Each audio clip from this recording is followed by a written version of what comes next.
Good morning, Year 5. Hope you are having a lovely week so far. Happy Friday. Welcome to Friday's English lesson. Today we are going to be doing our writing. Okay, we're going to use one of my favourite structures. I know it's some of your favourite structures. We're going to have a go at using dad wavers. Okay, so what is to use dad wavers? How is to practice new learning, and why is so we can write our own narrative about Alice falling down the rabbit hole.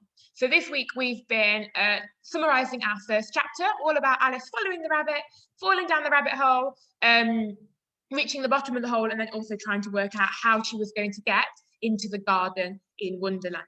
Okay, so today we're going to be rewriting that in our own words using our dad wavers. So without further, in fact, before I move on, so in front of you, you will need a few different things to help you that you've done this week. The first one is your flow map, which you did on Tuesday. So this was your summary of events. So that's going to be really helpful for you today to see where your story is going. Okay, the next one is your vocabulary sheet that you did on Wednesday. I'm losing track of days. Wednesday. And then finally, you've also got your non-finite clause rainbow grammar work that you did yesterday. All of these things are going to be super duper helpful for you today because you can use them within your writing. So let's move on then. So dad wavers. Our dad wavers is a structure of writing, and each letter represents a sentence, okay? So I'm going to go first. So the first D I know stands for description. In my description sentence, I would describe what I can see, smell, or hear, or even feel, okay? Can you have a go then at home? How many of the other dad waver words can you remember? What does each letter represent? And play when you think you've remembered as many as you can. Okay, so hopefully then we've remembered that our dad wavers. Our D stands for description. Then we've got an action, so this has to be someone doing something. Then we have got dialogue, so speech. Aware, so there we're starting with an adverbial phrase. An adverb, beginning with an adverb. A verb, so a doing word. An estimation of time, so again that'll be an adverbial phrase, for example, in a moment or as quick as a flash. A rhetorical question, and a simile or a metaphor. Okay, so that is what our dad wavers stands for. And we're going to have a go today at writing, pardon me, 1, 2, 3, 4, 5, 6, 7. I just did a really bad job of counting. 1, 2, 3, 4, 5, 6, 7, 8, 9 sentences, okay, using our dad wavers. But the way that we use dad wavers today is going to be a little bit different, which I'm going to get onto in a moment. Now, in terms of our non-finite clauses that we did yesterday, hopefully you remember that a non-finite clause always begins with a ing or an ed verb. Okay, so that's going to fit quite nicely in these two letters, either action, okay, because that's obviously going to include a verb because it's going to be about someone doing something, or obviously this one begins with a verb anyway because it's our verb letter, so that's going to be a really nice opportunity for you to use your non-finite clauses from yesterday. Now, the way that we're going to do dad wavers this time, because I know that we've done it a couple of times now and I think we're getting pretty good at it, we're going to mix it up a little bit. And what I mean by this is you've got your dad wavers letters, but you can use these letters in any order that you like. Okay, you don't have to use them following the dad wavers like sequence, you can mix them up. So I'm going to show you what I mean by modelling the first couple of letters. So I'm just going to pause so I can show you my writing. Okay, so I'm all ready then to do my writing, and you'll see that I've written dad wavers at the top of my page. Okay, and I'm going to use this so I can remember which ones I've used and which ones I've still got to use. Just like we do in class when we cross out the letter after we've used that sentence, we're going to have a go at doing that the same way, but we're just going to do it in a different order. Okay, so let's make a start then. So in order to help me do this, I'm going to be using my flow map, and I'm looking at my flow map and thinking about what happened first. Okay, and I can remember the first thing that happened was Alice found a white rabbit who was talking, and he was wearing a, sorry, she didn't really find him, she spotted him, and then she followed him, didn't she? And she thought it was quite unusual because she could see this rabbit and it looked a bit different to a normal rabbit because it was wearing a waistcoat and it had a pocket watch. Okay, so then we're going to have a little think about which letter you want to use first. Now, it's completely up to you, the order that you do your letters in. I think I might kind of mix it up a little bit, and I might go for some dialogue first, actually, because I might want Alice to say something in reaction to seeing this rabbit. okay, because she's a bit confused. Okay, so I'm going to think about how Alice might talk as well. Okay, so I'm going to start with my speech. I've used my inverted commas. Okay, and I think Alice would say something along the lines of, who in the world are you? Obviously, it's a question, so I use a question mark to close the speech before I add my other inverted commas. Okay, and then because I think Alice would talk a bit like this. She's a little bit, obviously the book is written a long time ago, so the language is quite old-fashioned. So who in the world are you? And how is she going to say it? Well, I don't just want said Alice. I'm going to go for exclaimed.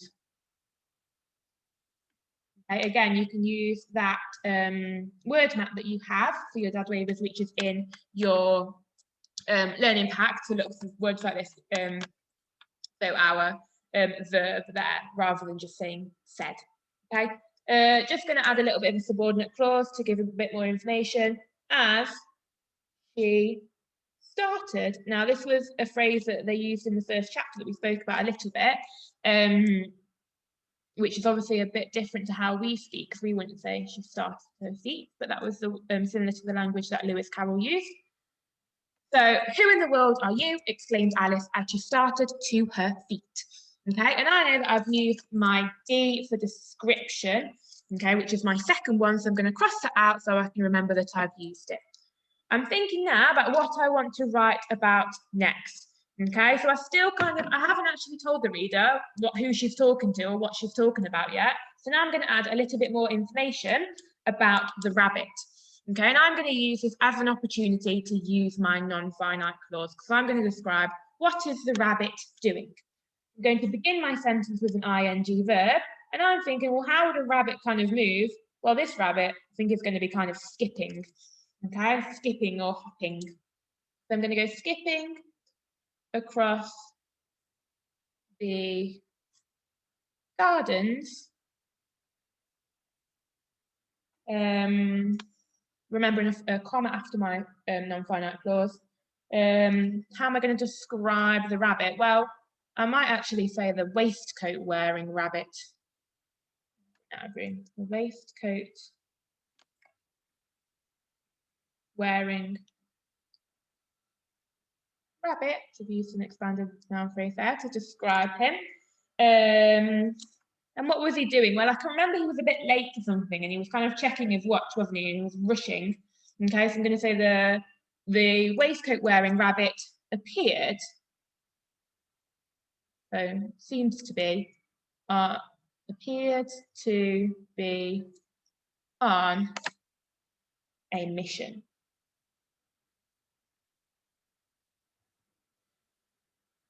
Again, I could use a subordinate clause to add a bit more extra information. I could say that he's disappearing down the rabbit hole. So I could say before he, this is a tricky word, so I'm checking I'm going to spell it correctly. Disappeared down the rabbit hole. Right, wonderful. You see, I'm not saying you need to use really, really long sentences, but I want to include quite a bit of information in my sentences so that I can make sure that I've got time to tell the whole story. I've used my verb, so I'm going to cross it out now. Okay, so who in the world are you? Exclaimed Alice as she started to her feet. Skipping across the gardens, the waistcoat-wearing rabbit appeared to be on a mission before he disappeared down the rabbit hole. Okay, so next then I can use any one of my dad waivers left to do. I can use any one of my dad waivers that I've got left. Okay, so I'm thinking now, what do I want to talk about now? Well, using my flow map, I might want to talk about how Alice has followed the rabbit to the hole and she's staring into the bottom of the hole. Okay, I'm not going to write this whole sentence, but I might use an adverb then to describe kind of how she is doing it. And I like this word curious. Lewis Carroll uses it a lot. Okay, so I could start my sentence with curiously. Alice dot. Okay, I'm not going to write the whole thing. Okay, because I want you to kind of explore your own ideas as well. Okay. So, Wonderful. So that's all I'm going to model. I'm not going to model all of my dad waivers, because like I said, I want you to be able to explore your own ideas for your dad waivers. Okay, and I'm going to leave it there for today. So remembering then, just to recap, you're going to write dad waivers at the top of your page. There we go. Okay, and then you are crossing them out as you are using them, but you are using them in any order. Please don't feel like you have to use them in the same order that I have. Okay, you can use them in whatever order you want, but you're just writing one sentence for each letter. Now, please remember that with the reason why we've made this flow map is to help you. Can't see because of the light. Okay, so please use your flow map to guide you as well, helping you to generate those ideas whilst you are doing your writing. Okay, we didn't do this just for the sake of it. This was to help you with your writing. So please make sure you're using it, so you make sure that you're including all the information that you need to retell the story. That's going to be everything from me today. I cannot wait to read your writing. I love reading the writing that you've produced so far using dad waivers. So I'm excited to see how you kind of use that creativity to mix up the order a little bit and kind of get those creative juices flowing in your fantastic writing. Okay, so please make sure you send them in so we can enjoy them. Have a lovely weekend, and I will see you on Monday. Goodbye.